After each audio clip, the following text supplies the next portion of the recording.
So I went to India to see one of his IVF labs. It was like a high school biology lab. And the process was even more archaic. People hunched over a microscope, looking at cells, manually manipulating them with their hands and making decisions with their vision. I was just completely shocked. I came back to the US, visited a bunch of labs here. They had the same exact equipment, the same procedures, the same success rates. If you pull data about success rates of IVF from the CDC website, basically the data was telling us that there is so much inconsistency. So the first device that we've built, we call it Oma Sperm Insight. So in a typical IVF cycle, you're dealing with about 10 or 20 eggs, and eggs are extremely precious. On the other hand, in a typical healthy male sperm sample, there's 100 million sperm cells. So today, an embryologist looks at 20 cells out of the 100 million for about 10 seconds before they pick one cell to fertilize the egg. So our device, Oma Sperm Insight, basically helps embryologists look through more of the sperm sample until they find one particular sperm cell that they can pick up to fertilize the egg in real time.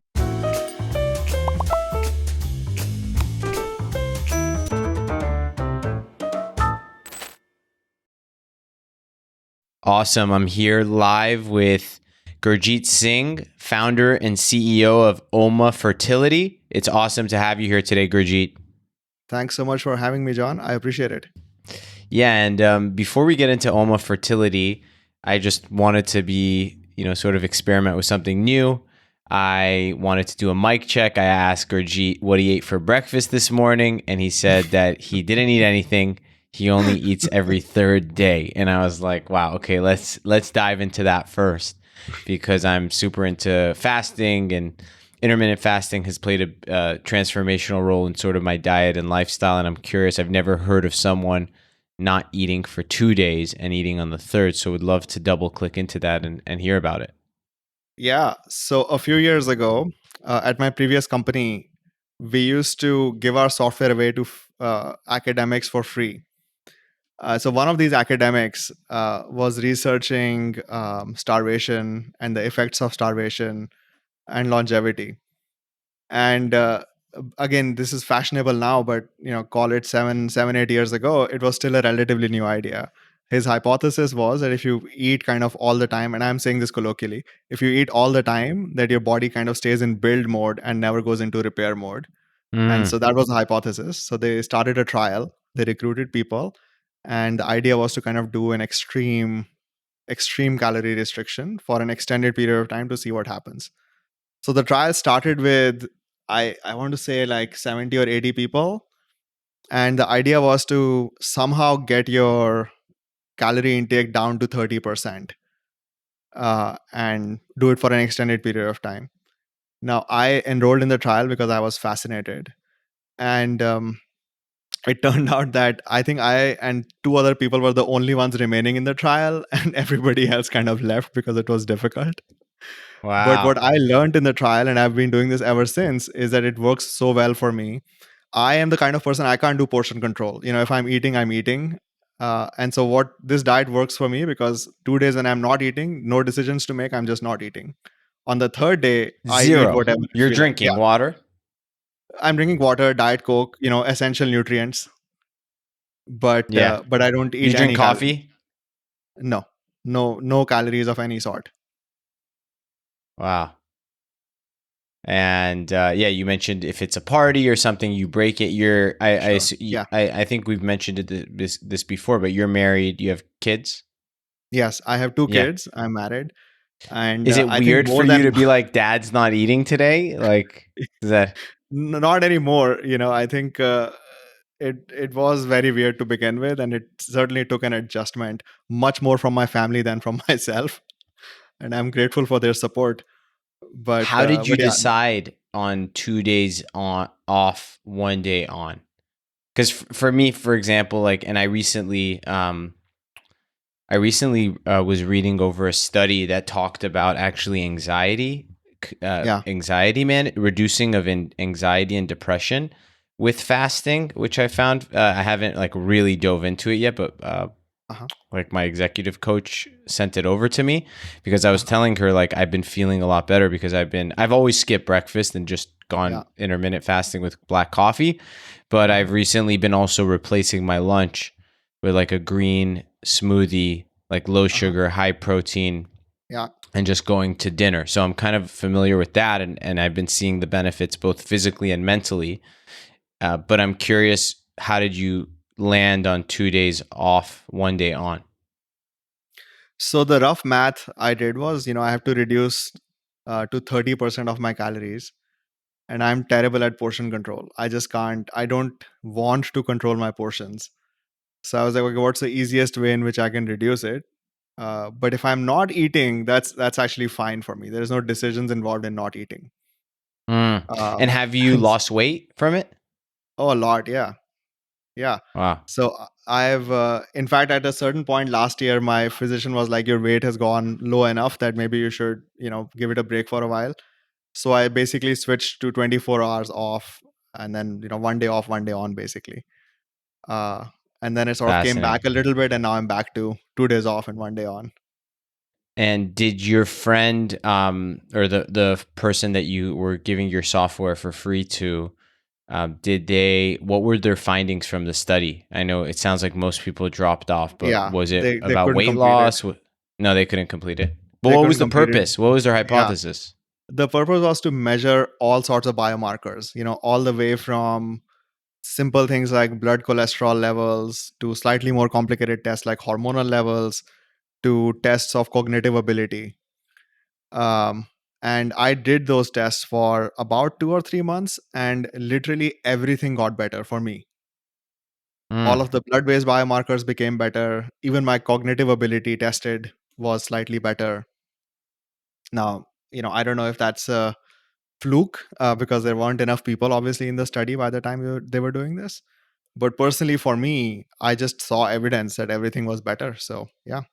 mm, interesting. And what was the software that you were giving to researchers and academics for free at that time? And how does it maybe even lead into what you're building today with OMA? Yeah. So, the software that we built at our previous company, we built a software for unsupervised machine learning. And then we essentially sold it as a package into applications for specific verticals. There's a mouthful there, but I'll sort of distill the basic idea for you. If Sure. you think of large data sets, today the way we learn from large data sets is by asking questions, right? So think of a health study. Typically, a health study will start with, okay, here's a question I want to ask. I'm going to collect data to answer this particular question. Sure. But all of a sudden, starting the year 2000 or so, our ability to create data far outstripped our ability to ask questions. So, for example, in biology in particular, it's, today, if you want to collect a whole human genome, Illumina recently announced a $200 sort of full genome sequence with their new device. So you actually get much, much more data from that full genome sequence than you wanted, right? Because typically, let's say you're doing a genetic test, you typically don't want the whole genome, you want some specific parts of it. But it's cheaper to get all of the genome. And so this actually happens in lots and lots of other fields in medicine, in banking, and so on, where you have lots of data that's just sitting around. And so what our software would do was that it would find answers to the questions that were hidden in that data Hmm. that you did not know how to ask about. So essentially, you would get more information from the data than you even thought was possible, or answers to questions that you didn't come up with. You could find those answers in that data. Interesting. So you'd sell into companies, they'd Yeah. have, or organizations, they'd have a ton of data. Yeah. Your was artificial intelligence or Yes. AI Yeah. would Yeah. scan all the data and then Yeah. propose new questions to ask about the data, or find new learnings. Questions and answers.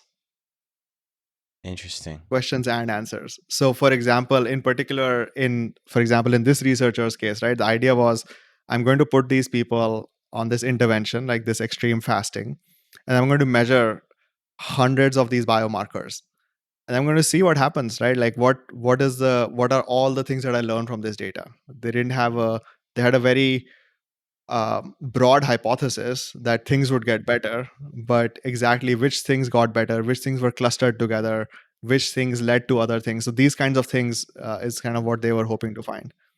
What were some of the, I'm sure some of it is proprietary and it, like bound up in an NDA, but any particular ones you can share that sort of stood out to you or a Yeah. client stories? So, in fact, I will tell you one of the founding stories of the company. Before we started my previous company, we were at Stanford. We had sort of built this system, and one of our first users ended up being a cancer researcher, a breast cancer researcher. And they basically threw genetic data into our system with some outcomes, and they discovered a different type of breast cancer. So it turns out that breast cancer is not a disease, it's a symptom. There are Okay. multiple different underlying molecular ailments or diseases that lead somebody to having symptoms that we call breast cancer. So that was kind of one of the first successes of the software, which is they discovered a new kind of breast cancer using this vast genetic data. How does the Uh, technology actually do that? Like what are you building? I know without getting maybe too technical off the rails, we're going yeah, to talk about robotics and fertility today, yeah. but I'm curious just to understand how you sort of mental models for you, how you work, how you've designed products and thought about businesses. Yeah. So for my previous company, I think the idea was pretty simple, right? The key insight was we are making data at a far larger rate that we can possibly process. And asking simple questions on the data was easy. We had built enough software, databases existed, that was fine. But discovering new knowledge from that data was still difficult. And we were like, okay, we have the software that can discover new knowledge, so let's build a business on top of it. um, the way it worked, just to give you a sense, was think of like a Excel spreadsheet, right? Imagine that you have an Excel spreadsheet where every row, again going back to the breast cancer example, is, let's say, a tumor sample that you've extracted from somebody with breast cancer. And then you have, call it, 3,000 columns, and each column tells you the activity of a particular gene for the tumor type in that row. And then you have an outcomes column that says, what was the how long did they survive for. So that's kind of the basic data. And the type of breast cancer here is essentially just a combination of those genes, right? Which genes work together to cause a set of rows, a set of tumors to be similar, that also have a similar prognosis going forward. So that's the kind of thing that it looked for, the software looked for. Hmm. And our sort of key innovation was that in general, this is a very difficult thing to do. But sort of our software made it practical that you could actually run these kinds of things on your data. Interesting. And then when you had different clients in different verticals, would Uh-huh. you basically have to have like a client success team or an engineer basically tailor the software to meet that customer's needs? It wasn't something that you could basically like blanketly sell to every client, right? So we initially started out exactly as you said. We had a customer success team, we call it the data science team, and they would go kind of work with the customer to solve their particular problem. But again, as is obvious in hindsight, we found it very difficult to scale that way because Hmm. everybody was different, right? Every customer would be different and they would have a different problem. So It then we becomes a switched, professional services business. yeah. So then we switched our business, and instead of selling kind of this platform for discovering knowledge, we instead constructed vertically specific applications. So as an example, we made a particular application that we sold to banks for their money laundering compliance department that would help reduce the number of investigations they did without reducing their regulatory burden or regulatory risk. And then we could go sell it to every bank. Similarly, we Hmm. made an application for hospitals that knew how to work with electronic medical record data and was optimizing for different kinds of surgeries. So, for example, if you're going to do an appendectomy, what are the best steps to take for an appendectomy, given the particular sort of Success rate. success rate and also the symptoms or the sort of comorbidities that the patient is presenting. So, it would help physicians and hospital systems plan for these surgeries. So we Hmm. built like a suite of these vertically specific apps that were all based on the same platform. and that make it a whole lot easier to sell and scale the business. Interesting. So then, how did that business go, and sort of what were any sort of success outcome that then led you to what you're building today? Yeah, so the business went well. We grew. I raised $100 million for the company. Wow. We then sold it in 2019, and after I was done selling the company, the the thing that I missed the most, the thing that I loved about that business the most, was the fact that we gave our software away to academics for free, and then they would discover these new things that we always had something interesting to talk about. Oh, did you know this thing about asthma? Or did you know that thing about breast cancer? Or did you know this thing about so there was like always something mind blowing that we had to talk about. So I loved healthcare, but it turned out that healthcare also has a very sort of peculiar set of incentives, which makes it hard to sell into healthcare. So that's the thing that I loved the most was the effect that we had on healthcare. But the thing that was the most difficult part was actually practically selling stuff into healthcare and making a change. Hmm. And so after I was done selling the company, I knew that I wanted to do something in machine learning and AI. That's my background. That's kind of all I know. I knew that I wanted to do something in healthcare because I loved it. Um, and then, sort of through a series of coincidences, pretty much, we came to found Oma. Okay. And what in particular? What does OMA do? Yeah, And how did you decide to choose that specific space in healthcare yeah, compared to everything else you could tackle? You mentioned some around cancer and fasting and yeah, asthma. yeah.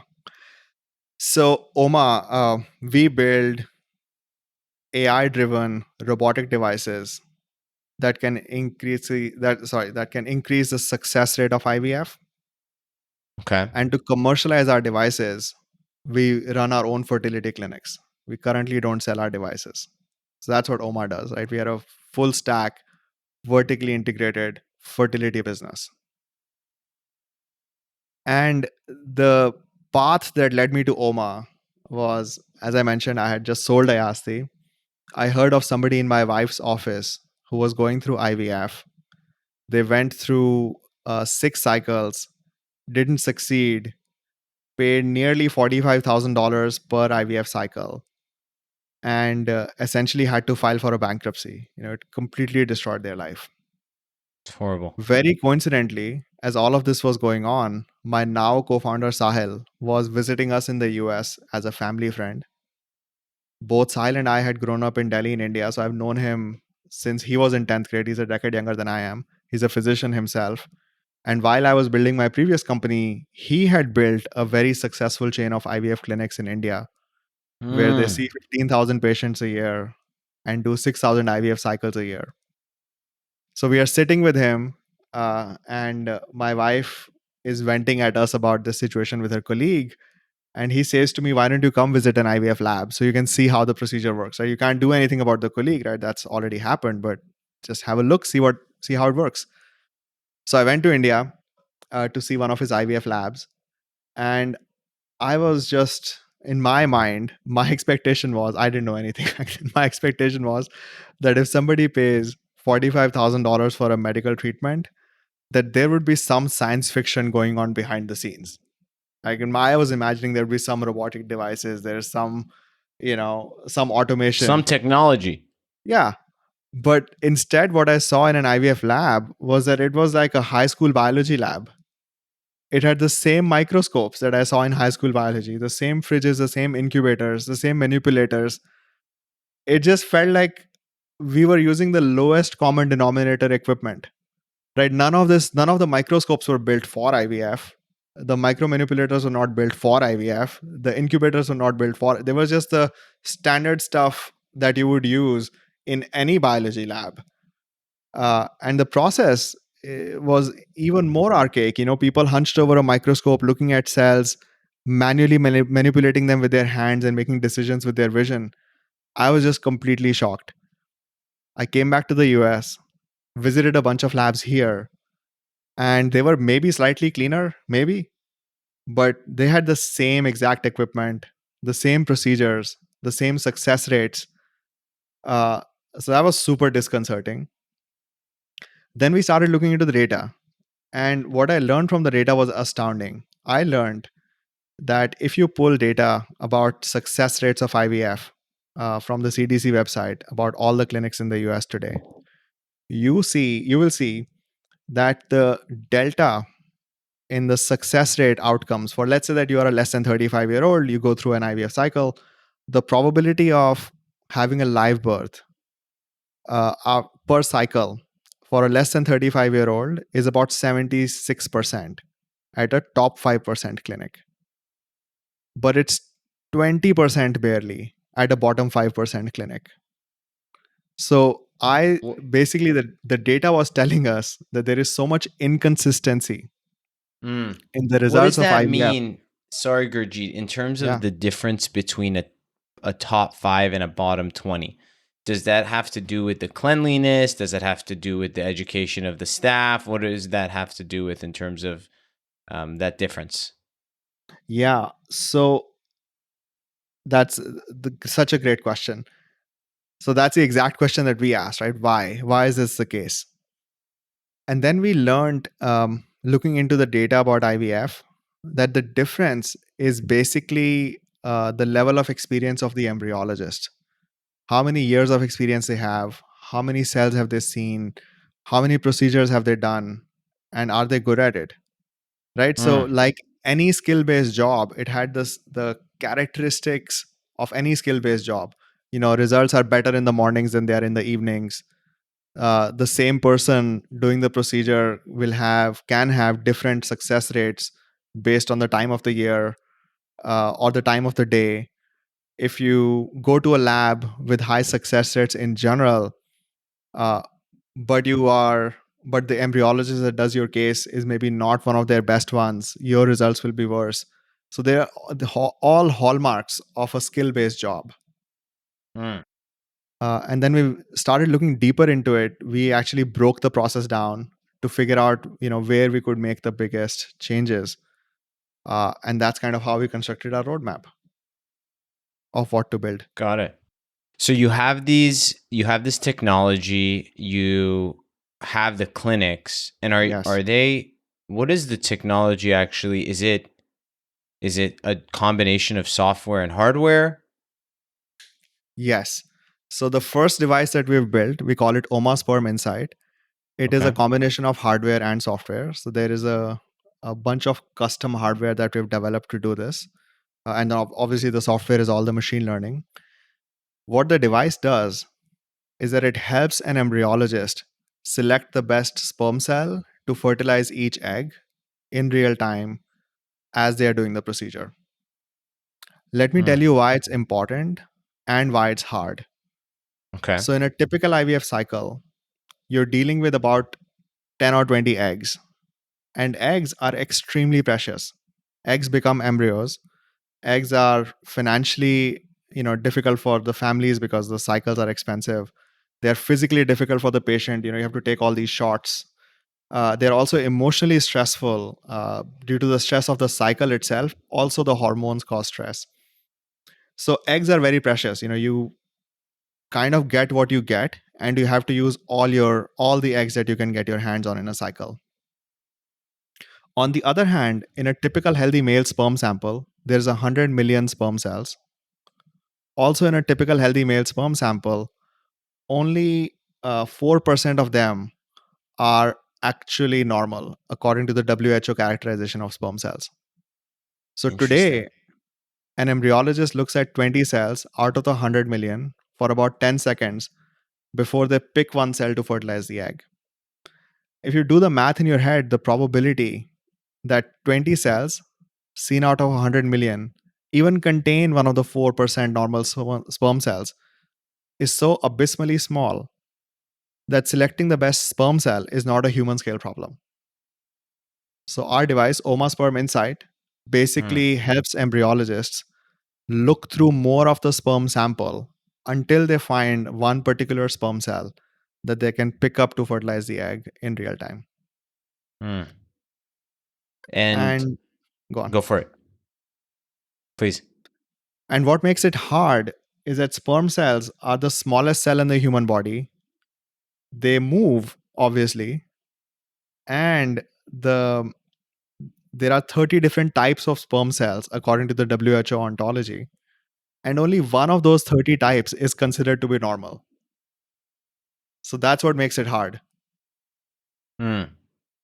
So you have this first product that focuses on choosing the healthiest sperm, and Yes, the then most promising. most promising, and then you have the clinics. How does this then translate into the customer experience, the price point of Oma compared to the rest of the IVF market, and then bigger like high growth players like Kindbody, which are making IVF I think a little bit more mainstream and user friendly. Yes. So this is essentially nobody else in the market is innovating on the fundamental outcomes, right? So think about it as a customer. If you want a child and you're unable to have it naturally, the main thing that you're looking for is success. You want to make sure that you can have the best success rates. So while companies like Kindbody, and kudos to them, have made the market more aware of IVF, have spoken to employers about making IVF accessible, and have generally increased the awareness of IVF, the fundamental process that they're following is not different. It's the same as any other clinic.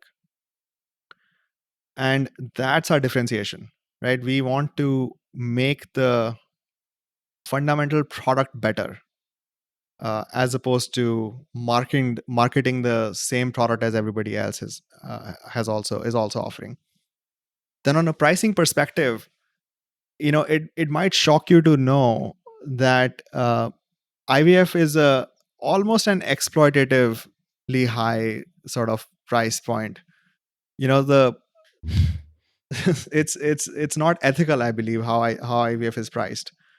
And so what the approach that we have taken is we basically have reduced the price of an IVF cycle at OMA to $9,000.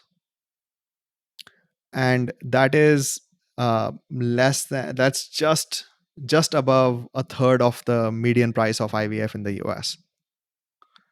And we still make a profit doing it. So we think of this ethical pricing as being another big differentiator for us. And then finally, Just above a third. So is a normal IVF treatment around 27,000, thirty about thousand dollars on average? $25,000. Yeah, on average. Yes. What does that usually cover? The Retrieval regular of IVF egg? process. Yeah. Yeah. It covers retrieval of eggs, it covers the creation of embryos, and it typically covers one embryo transfer. But Mm. the thing is that most IVF cycles fail. 70% of the IVF cycles fail in general. And they fail because there are no embryos to transfer. Wow. So, one of the ways in which we've reduced the price is that we don't include an embryo transfer in our price of $9,000 because most people, unfortunately, don't have an embryo to transfer. And if there is an embryo to transfer, we charge another, I think, $2,000 to do the embryo transfer. Mm. How is it going with your customers so far? I know or how early are y'all? And what have you been learning so far? And sort of where do you see yourself going? So we have grown pretty rapidly over this past year. We had one clinic a year ago. We at this point have 5 clinics. Nice. One's in Santa Barbara in California, one's in Long Island in New York, one's in St. Louis, one's in Atlanta, and then one's in New York City. So we've grown pretty rapidly, and we see nothing but more progress in front of us. There's a long roadmap of technologies that we are working on, that we are building. Uh, and on the clinic side, we are also continuing to expand our footprint. What are the biggest bottlenecks right now? So I think honestly, the biggest bottleneck in this space at this point is how quickly can we get the clinics either built up or acquired? That takes time, and we Mm, are doing both. But that's kind of the bottleneck, right? The sooner or the faster we can operate on that, the faster we can grow as a company and help more families. amazing. And as you see the fertility space evolve and become more mainstream in a lot of Mhm. ways, um, hopefully the price becomes more cost effective for all types of families. And Yeah, you mentioned the role of employers and that they play in it. It yeah, sounds like that's not a key focus for you, but could be in the future. yeah, What are the most common misconceptions you see around fertility? Do you think there's still stigma around it? yeah. Actually, I think that is the biggest issue in the market, is that it's nobody wants to talk about it. It's a very personal experience. It's understandable nobody wants to talk about it, but there is a lot of stigma. I will tell you, after I started Oma, so many of my friends basically disclosed to me that they had gone through the process and how difficult it was and how expensive and harrowing it was, even those who had succeeded with it. So I think certainly the stigma aspect plays a large role in IVF. I think another factor is that today IVF is considered as a um, it's not accessible because it's so expensive in the US, right? Mm. So if just doing some raw numbers here, as I mentioned, about 70% IVF cycles fail, and that 70% failure number implies that people go through typically 3 cycles before they succeed or give up, right? So you multiply the number of cycles 3 with the median cost of a cycle 25,000, and it means that the average cost of attempting IVF for a family is about $75,000. The median household income in the US is only $62,500. So this basically prices out about half the households in the US. And as a result, the US sees amongst the lowest percentage of IVF births when compared to any other first world country. So in the US, we only have 2.1% of births via IVF, while countries like Denmark, Israel, Japan, Greece have between 6 and 10% births via IVF. Wow. Is that And just because the companies here have cornered the market and increased the price, yeah, essentially? it's just expensive in the US. Yeah, like I mentioned, the pricing, lots of clinics are, I believe, unethically priced. Mm. Wow. What if you were giving, advice to maybe new, family couples in their early mid 30s looking to start a family, or maybe mid to late 30s, because maybe that's when IVF is a little bit more Yeah, applicable, maybe not, and they don't have an OMA nearby yet? yeah, How would you advise them to sort of navigate and think about the fertility journey, from a cost perspective, like basically being the most efficient you can with your energy, time, and money? yeah. So here's what I would say. First of all, I think it's really important for families or people in general to know the status of their fertility. So, Mm. any individual can do very, very cheap tests just to kind of get a baseline. Uh, I'll give you a couple of scary numbers, right? So, today at a clinic, about 35% of all cases, between 35 and 40%, are due to male factor infertility. Male And factor too. male factor, yes. Wow. And globally, sperm counts are declining at 2% a year, which means that male factor infertility is about to overtake female factor infertility as a major cause in clinics. And so, specifically for men, because the test is so simple, I would definitely recommend testing to just get a baseline, right? Know where you stand. Any platforms you recommend for that testing? Yeah, we partner with companies. We partner with Fellow as an example. I think they are great. Okay. We use Fellow in many of our, not all, but many of our clinics today. So I would definitely recommend Fellow. But there's a bunch of others. There's, I think, Legacy is another company, Daddy is another company. So there's a bunch of companies that are sort of offering That's relatively fascinating inexpensive. Yeah, because so many people focus on the woman in the yeah, fertility process when it's a two-way yeah. street. And honestly, I think from a stigma perspective, men hate getting tested. Oh my god, it is such a pain to get men to get tested, right? So this is a common thing that happens in the clinic all the time. Couple shows up, driven by driven by the female partner, and the physician will order tests for both, right? Because you got to figure out what are you fixing for, and the women will get tested. They will, without fail, on time. And the men, they just drag their feet all the time. Men just hate getting tested. So I think Interesting. we have to fix our psychology here, because there's nothing wrong with it. It's just, it's biology. There's no shame. There should be no shame associated with it, but clearly there is. And correct me if I'm wrong, but it sounds like Oma so far has really focused on the male side of fertility in terms of the sperm selection. Yes. And are there plans to also to apply any machine learning or technology to egg selection and anything on the female side?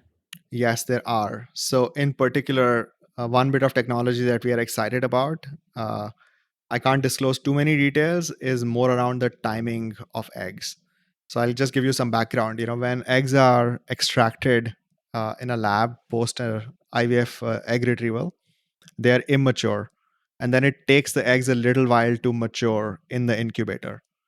And that process has a bunch of inefficiencies and leads to poor outcomes. In, again, I'm not going into too many details here, but we are one of our roadmap items is to tackle that problem and fertilize eggs at the right time for each egg individually. Hmm, So that's one of our roadmap items. very By the way, cool. going back to the fertility preservation and Please. like what should people do in their 30s, right? So for men, they should get tested. Similarly, for women, they should just get the tests are cheap, they're easy to do. Just get tested. It doesn't cost too much, and at least you have a baseline. And then if you find something that's concerning in these tests, I would definitely consider fertility preservation, right? So egg freezing and sperm freezing, gamete freezing, or embryo freezing if you're sort of committed in a committed relationship, because embryos are much more robust than gametes. So I would definitely consider sort of fertility preservation options if there is something off in the tests. Got it. So first step testing, second step if there's anything sort of off. What does it mean exactly to be off? I'm a little bit unfamiliar. Is it like, do you get like a percentage? Do It, you so it's How a do they clinical score thing. this? Yeah. So I'll give you a couple examples. So for Yeah, example, for men, if you do a sperm test, they will excuse me, do basic tests like what's the number of sperm cells you have, how many of them have normal morphology, how many of them have normal motility, uh, interesting. do you have azoospermia, and so on. Like, it's a very simple thing to test for. And so if any of those parameters are off, the physician might suggest some changes or some preservation options. For women, there's a couple of hormonal tests like FSH and so on. Again, super easy to do. They're just blood tests. The one sort of test that is slightly invasive is the wrong word. It's still an outpatient, but it's an ultrasound, basically a transvaginal ultrasound that tells you sort of the ovarian reserve, how many eggs, are the ovaries healthy. Um, so I would definitely at least do the hormonal tests to figure out if there's something off. Yeah. Couple more questions around this space. Uh, I'm curious as you think about like the future. Do you think even couples that could conceive naturally will use IVF in order to promote or ensure the health of their baby? And if so, when will this happen and why? So, a couple of things. First of all, I will say my personal stance on this is that people should try having kids naturally as much as possible. Right? That is the best way of having kids overall. So that's super important to say and highlight. Mm. Then I will say about thinking about trends, right? If you think about what's happening around the world, fertility rates are plummeting across the world, specifically in the first world. Why? Again, I think for women, societally, we are having kids later on in our lives. And Yeah. for women, it means there are fewer eggs and of lower quality. And as I mentioned earlier, sperm counts are declining at 2% a year. So that's kind of the technical reason. But I feel like there's And also sorry, Gurjeet, societal. and I know it might not be your like it. Why is that happening on the men's side?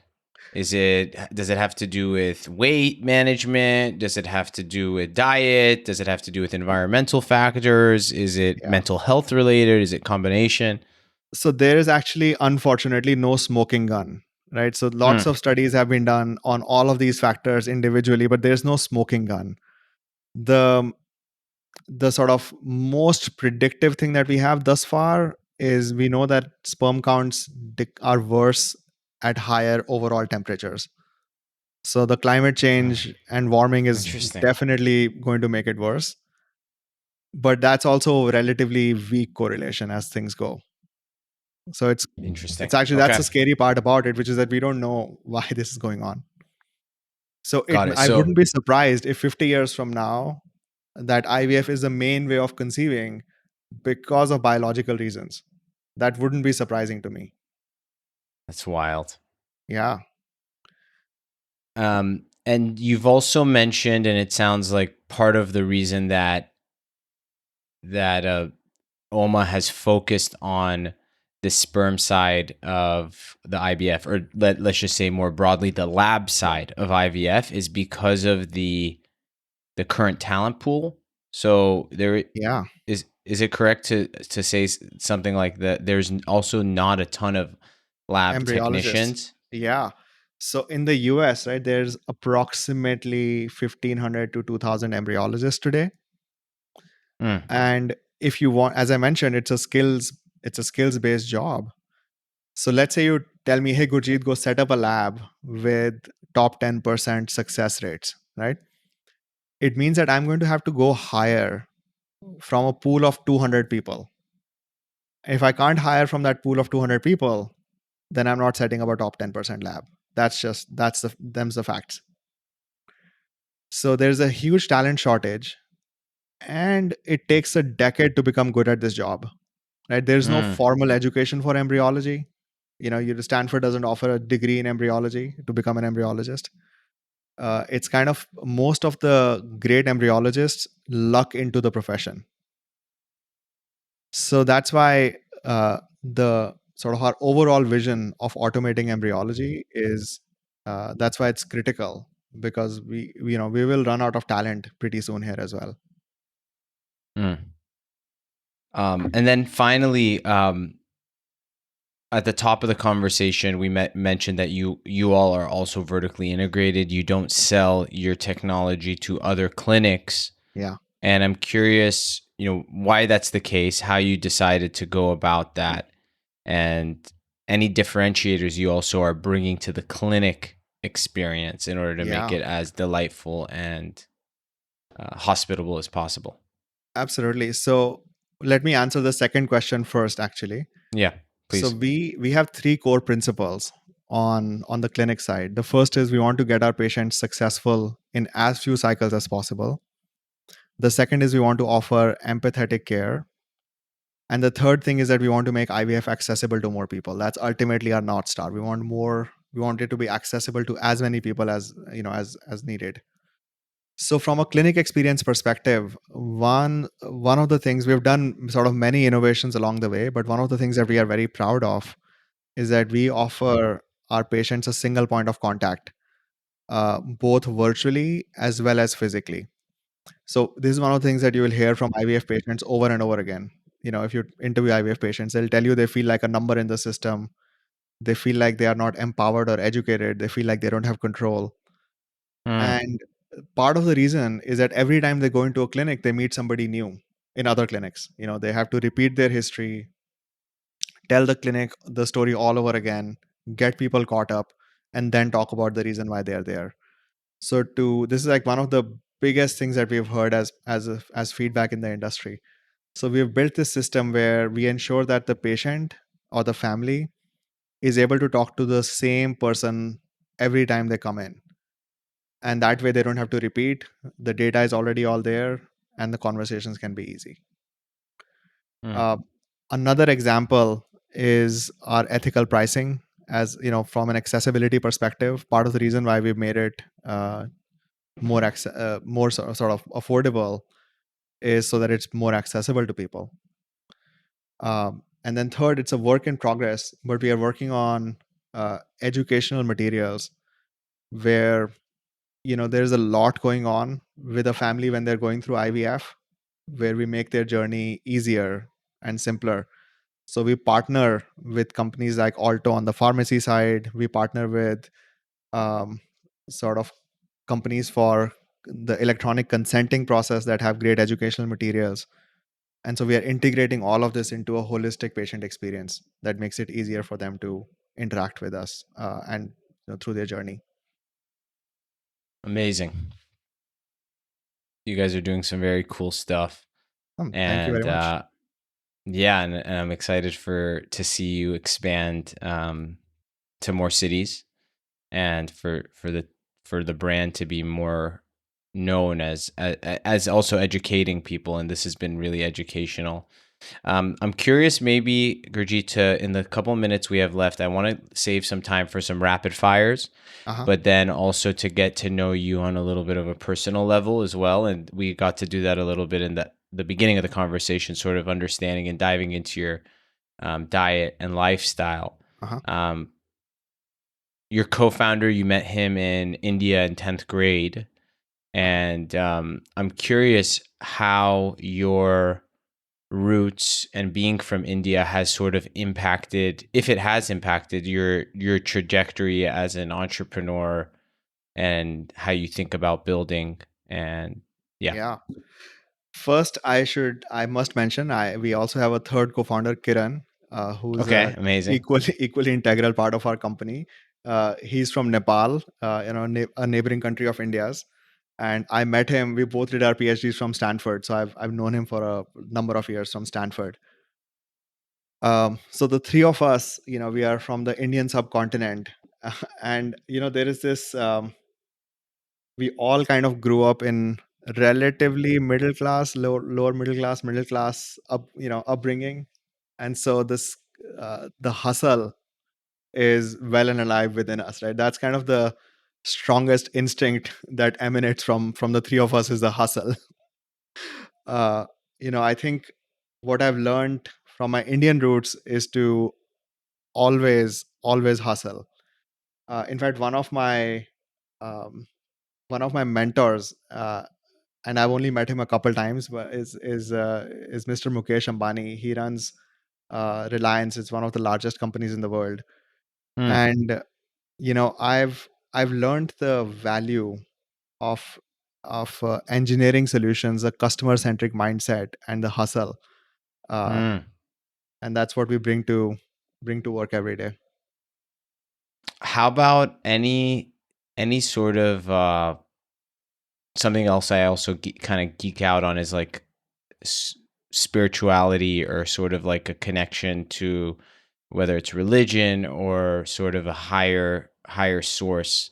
Has any of that, how does that sort of find its thread through your personal and professional life, if it does? It does, absolutely. So I one of the sort of benefits or side effects of growing up in India is that our school, my elementary school, basically started teaching us meditation starting at the Mm, age of 6 years, and yoga. Now I'd never picked up yoga and I'm not good at it and can't do it to save my life. But meditation, I think, has saved my life over and over and over again. So it's a practice that I follow. It's not a religious practice, but I follow it religiously. I never miss it. Definitely I meditate for 20-25 minutes every day, and just sort of knowing how to do it from a young age has had a huge impact on me personally. mm. And then how? now that your kids are growing up in the US, have you made an effort to teach them that skill as well? Yeah, I am making an effort. I don't think I've been successful in it. There's It's I am an hard, huh?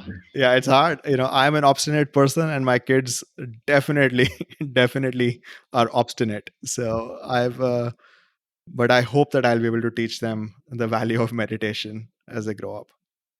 Mm. And then what did your parents do growing up? So my mom was a homemaker. And by the way, I should mention I'm super lucky that my parents live with us here in the Oh, they US. do? They Oh, do. that's incredible. It's incredible. Wow. It's incredible. There's nothing better than having a full house, with kids and Wow. grandparents. It's amazing. How many kids So do you have? I have two kids. I have an Two. 11-year-old and a Wow. 7-year-old. Yeah. Wow. So And my dad was in the government in India. He was a government servant in the Department of Telecom.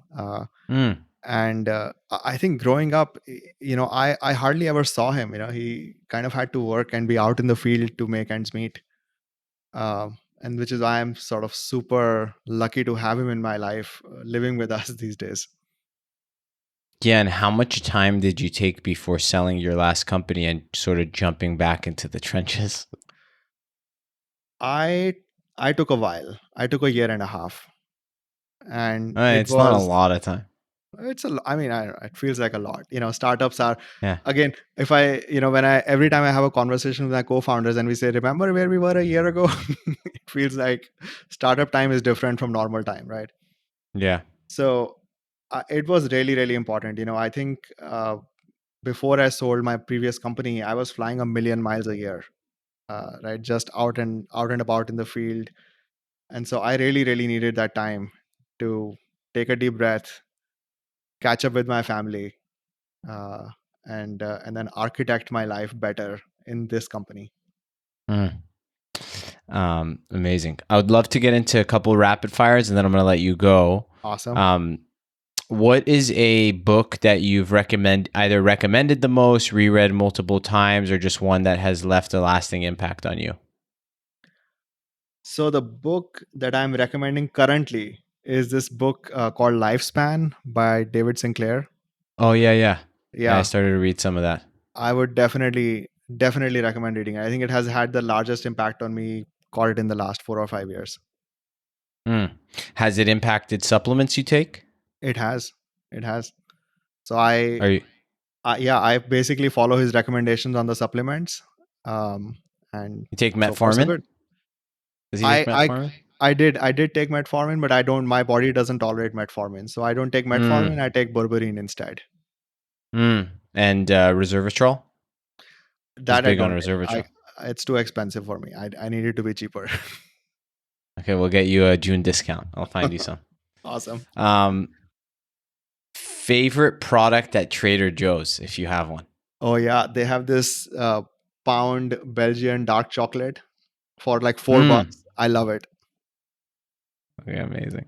A purchase under $200 that's provided the most value to you. Maybe something that you've made in the last 6 months. The product that I love the most, which is not under 200, but is AirPods. I love these things. They Yeah, are they're in my ear. great. Yeah, they're great. They're not quite under $200, but yeah, that's Do you use an Apple Watch too? I use. Yeah, Yeah. Do you yeah. like that? Do you love that? I love it. Actually, it's surprising how much of a positive impact it has had on my life due to these rings. I was super dismissive. Really, rings? Is that going to motivate me? But it does. It's amazing. Yeah. Being in the health field, how do you feel about like EMFs, the blue AirPods in your ears, etc., sort of being in and around technology all the time? So before I came to Stanford, I was an electronics engineer at Texas Instruments in India. Mm. And I know that when you design electronic systems, the power that this device sends wirelessly is in the picowatts. It is so small that it can't possibly have a macro effect on me. So Mm. I don't Okay. believe EMF is, certainly cell phones and Bluetooth. I don't buy that it actually has any detrimental effect. Mm, interesting. Okay. That makes me feel better about myself. Signature dish or favorite thing to cook if you cook? I do cook. I love cooking steaks. That's my favorite thing to cook. Right. One thing that you've always have stocked in your pantry? Good one. Coffee beans. Coffee beans. Yeah. Nice. Love coffee. One thing you're grateful for today? So today we had a friend in my house who was visiting us from Seattle. So I'm grateful that before I came to the office, I was able to spend an hour with him. Amazing. Best piece of advice you've ever received? Oh man, this is so good. I One of my friends, I remember I was very young, maybe 12 or 13, and I was a relatively underconfident, introverted kid growing up. And I remember I had this one friend who was quite extroverted by comparison, and he told me once that if something is possible, then you can do it. Right? It just has to be possible, and Mm, that's always stuck with me. And I think anytime I'm faced with anything that I feel like is too difficult or I don't believe it can be done, I just ask myself, is it possible? And if it is, then yeah, then let's go do it. I love that. I love that. What's your guilty pleasure? It's a good one. I'm a very disciplined person overall. Uh, Mm. Maybe an In-N-Out burger, but Oh, honestly, In and Outs. I don't feel Do you eat guilty In and Out? eating it. Yeah, I do, I but I don't don't feel either. I don't feel I guilty did. about it. I didn't eat it Uh huh. for years, and then it's funny how your perspective can kind of change on stuff from a health. And I was like, actually, like this isn't that bad, and it's such an amazing business. It's Yeah, so efficient, and like it yeah. always tastes so consistent. So good. Yeah, I know. Yeah, So I don't feel yeah. guilty about it. It is pleasure, but I don't feel guilty about it. Very good. Um, Maybe that's a trick question, right? Not to Uh-huh. feel guilty about your pleasure. Who do you look up to and why? So in my last company, one of my investors was Vinod Khosla, and Mm, I love Vinod. I look up to him. I've learned so much from him. Uh, yeah, I think the main thing that he taught me is he taught me that you know you can fail at lots of things. So try to do those things where at least the success is worth it. mm, Right? So don't do stuff where it's not even worth succeeding at, right? Because you might fail at stuff anyway. So he taught me yeah, that failure is okay if the success is worth it, mm, amongst many other things. Like he has so many, so many teachings. yeah. Um, Favorite podcast or podcast in general, if you have one, or favorite podcast episodes, or one that has left a Yeah. lasting impression on you. It could be just a recent one you've listened to too. So actually, there's this great podcast. It's called The End of the World. Uh, Okay, I've never heard of it. I think the person who made it, his name is Jeff Clark, if I remember correctly. I think I've heard that podcast 4 or 5 times now. It's like a series of 8 episodes. It came out a couple years before COVID, and the podcast talks about existential risks. And Mm, I think everybody should listen to that podcast. I think it puts everything in perspective. What I'll we be are sure to building, link where to we are it. going, why we exist, how might we stop to exist. It's such a great podcast. Josh Clark. Okay. Yeah.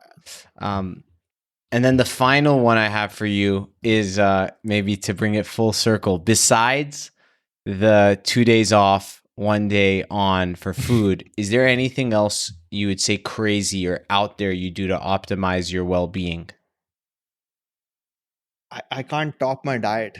I think, Yeah, that's pretty out there, yeah. and I'm pretty out there. So I love that.